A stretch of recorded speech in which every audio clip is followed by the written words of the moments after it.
तो hello friends, तो आज क्लास हम सीखने वाले हैं आयत का क्षेत्रफल और परिमाप निकालना। ठीक है, जो ये क्वेश्चन दिया है आयत का क्षेत्रफल और परिमाप ज्ञात कीजिए। ठीक है, तो ये जो आपका होता है आयत होता है। ठीक है, और इसका हम लोग क्या निकालना है, तो देखिए क्षेत्रफल क्या होता है, ये अंदर के भाग को टोटल निकालना है कि कितना इसका एरिया है, यानी कि क्षेत्रफल है।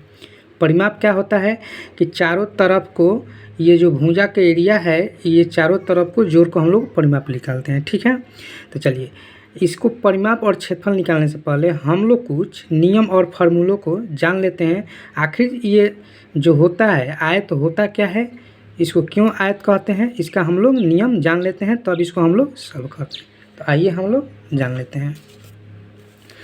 तो देखिए, तो हम लोग का ये है कि चतुर्भुज। तो चतुर्भुज क्या होता है, तो चतुर्भुज आपका होता है चार भुजाओं से घिरी हुई आकृति को चतुर्भुज कहते हैं। ठीक है, जैसे कि यहाँ पर आप एग्जाम्पल में देख सकते हैं कि देखिए चारों ओर से घिरा है, 1 2 3 4, तो चारों तरफ से घिरा हुआ है, तो इसको हम लोग क्या बोलेंगे, तो चतुर्भुज बोलेंगे। ठीक है, तो ये भी देख लीजिए, सब चारों भुजा क्या है, घिरा हुआ है, तो इसको क्या होगा, ये चतुर्भुज हो जाएगा। ठीक है, अब आइए हम लोग आयत के बारे में जान लेते हैं। ठीक है, आयत क्या होता है, ऐसा चतुर्भुज जिसके आमने सामने की भुजाएं बराबर हो तथा चारों कोण 90 डिग्री के हो, आयत कहलाता है। ठीक है, जिसे नीचे हम दिए हैं, एग्जाम्पल लिए हैं, जैसे देखिए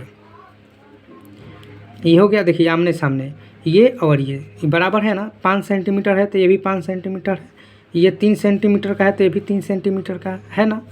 तो देखिए अगर ऐसा जब भी आपको दिखेगा ना आयत में चाहे चतुर्भुज में, तो ये समझिए कि 90 डिग्री के कोण को दर्शाता है, यानी कि ये कोण जो होगा 90 डिग्री का होता है।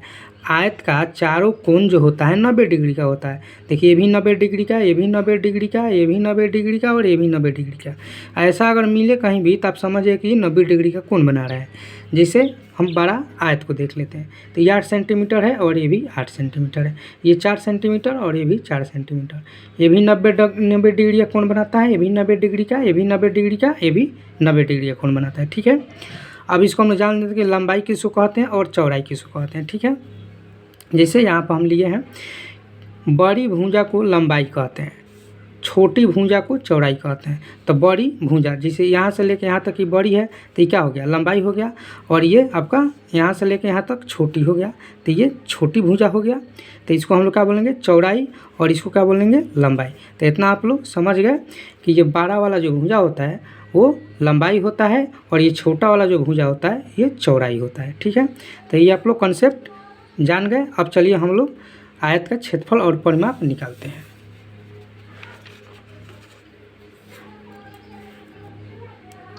ठीक है, तो अब इसका हम लोग क्या करेंगे, तो पहले हम लोग इसका क्षेत्रफल पूछा है तो क्षेत्रफल निकालेंगे।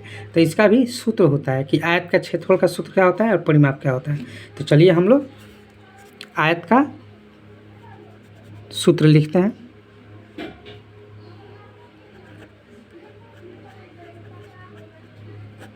आयत का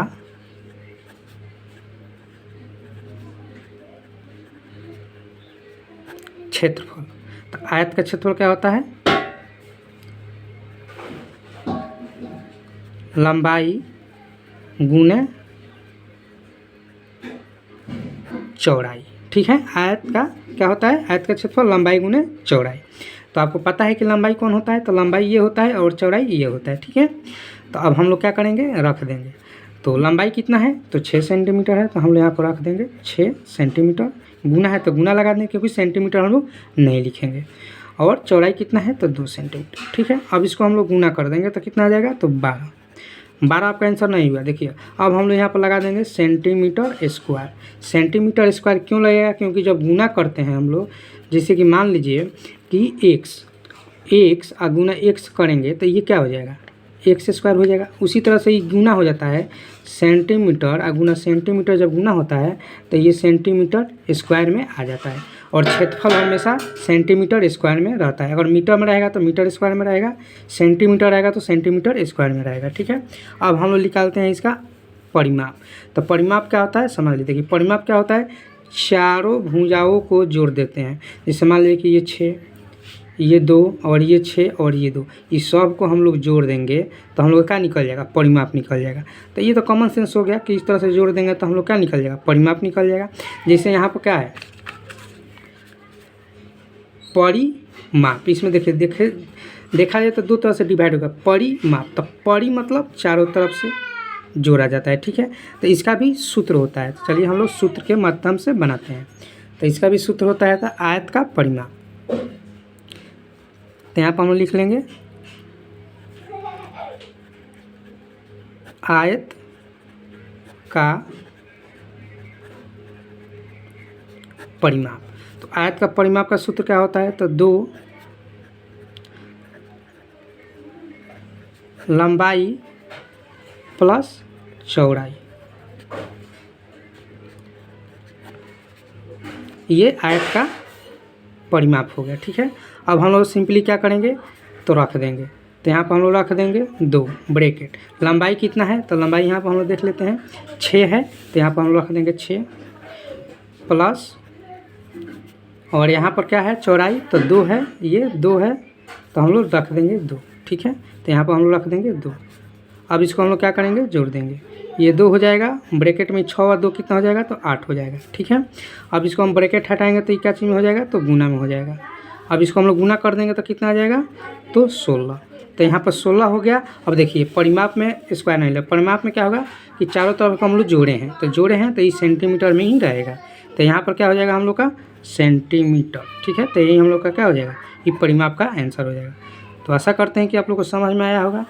आप लोग का हम परिमाप और क्षेत्रफल दोनों निकालना बता दिए। अगर अच्छा लगे तो वीडियो को लाइक कीजिए, शेयर कीजिए। चैनल पर नए हैं तो चैनल को सब्सक्राइब कीजिए। फिर मिलते हैं किसी नेक्स्ट क्लास में।